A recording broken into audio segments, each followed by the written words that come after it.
አሁን እንደዚህ ያያቸው አሁን ልጅቷን አንተ ራስህ ወስደህ ተፈወሰች። ማአት ቁጥር ስፍር የለውም እንዴ? ምን እኔ ራሴ እንዴ ለምጡ ምናምን ጡታቸው የቆሰለን እቺ አመዱን ቀባ እንዴ ምንም እኮ ኖርማል እኮ ነው።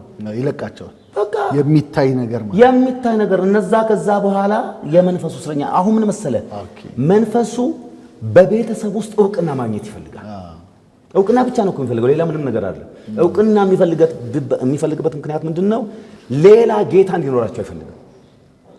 አሁን ገብርኤል ሚካኤል ወዳጅ ምናምን ምትል ጉዳይ አይደለም፣ አይጨንቀውም። እሱ የራሱ መቤቴን ምናምን ሲብል ምንም ችግር የለበትም። ኢየሱስ የሚባለው ነገር ጋር ነው ችግር ያለው። ሰው እየቆየ ሲሄድ ወደ ኢየሱስ ስለሚመጣ ነው። ሰው ወደ ኢየሱስ እንዳይመጣ ነው ይሄ ሁሉ ግብ ከገነት የወጣንበት ጀምሮ ገብቶ አስቶ ካወጣበት ጀምሮ እስከ መጨረሻው ሰዓት ድረስ ሰዎች ወደ ክርስቶስ ኢየሱስ እንዳይመጡ ወደ እግዚአብሔር ሐሳብ።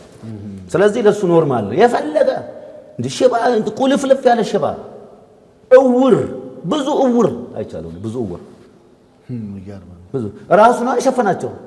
ራሱ ከተፈጥሮ ጀምሮ አይደለም እንደ ኢየሱስ ከተወለደ ጀምሮ እንደሚባለው አይደለም። ራሱ የሸፈነው ራሱ ይገልጣል ማለት ነው።